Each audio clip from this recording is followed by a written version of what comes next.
அரபு தேசத்திலே ஹிம்ஸ் என்று சொல்லப்படக்கூடிய ஒரு மாகாணம்.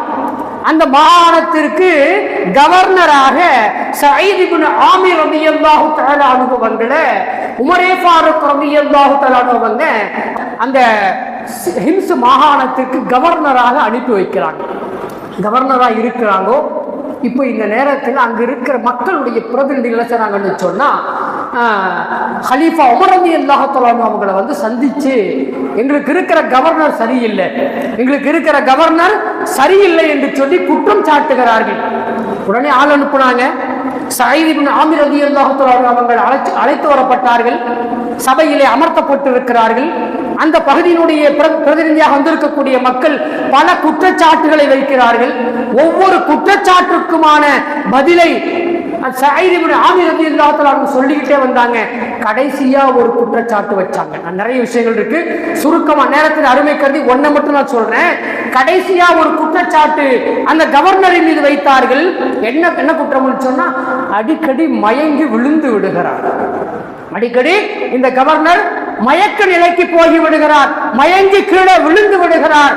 எனவே இவர் வந்து கவர்னரா இருப்பதற்கு எப்படி லாயக்கு என்று சொல்லி உமர் ரலியல்லாஹு தஆலா இடத்திலே அந்த மக்களின் பிரதிநிதி ஒரு முறையீட்டை செய்கிறார்கள். அப்போ உமர் ரலியல்லாஹு தஆலா அவங்க கேட்கிறாங்க, என்ன அவங்க சொல்றது உண்மைதானா? மக்களுடைய பிரதிநிதிகள் வந்து சொல்லுவது உண்மைதானா? ஆமாம், நான் மயங்கி விழுந்து விடுகிறேன், நான் மயங்கி விழுந்து விடுகிறேன், உண்மைதான். காரணம் என்ன என்று கேட்கிறார்கள். உடல்நிலை பாதிப்பா, உங்களுடைய உடல்நிலையில் ஏதேனும் பாதிப்பா இருக்கிற பொழுது நான் ஆரோக்கியமாக இருக்கிறேன், நான் ஆரோக்கியமாக இருக்கிறேன், பிறகு ஏன் நீங்கள் மயங்கி விழுகிறீர்கள்? சொல்றாங்க, நான் இஸ்லாத்தை ஏற்றுக்கொள்வதற்கு முன்னால், இன்னும் இஸ்லாத்தை ஏற்றுக்கொள்ளவில்லை, இஸ்லாத்தை ஏற்றுக்கொள்வதற்கு முன்னால் குபைப் ரலியல்லாஹு தஆலா அன்ஹு அவர்களை இறை நிராகரிப்பாளர்கள் அவர்களை கொல்லுகிற பொழுது கத்தியை கொண்டு அறுத்தார்கள், வாளை கொண்டு அறுத்தார்கள், ரத்தம் பீரிடுகிறது, உறுப்புகளை அறுக்கிறார்கள்.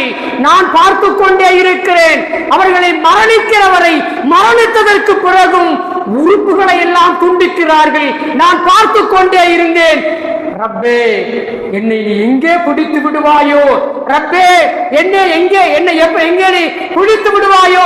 நான் இஸ்லாத்தை ஏற்றுக்கொள்வதற்கு முன்னால் நடந்த நிகழ்வாக இருந்தாலும் தடுக்க எனக்கு சக்தி இருந்தும் நான் தடுக்காமல் வேடிக்கை பார்த்து கொண்டு இருந்து விட்டேனே என்ற அந்த சிந்தனை எனக்கு வரும்போதெல்லாம் நான் சுயநினைவை இழந்து மயங்கி ரப்பியுடைய அந்த தண்டனையை பயந்து மயங்கி விழுந்து விடுகிறேன்.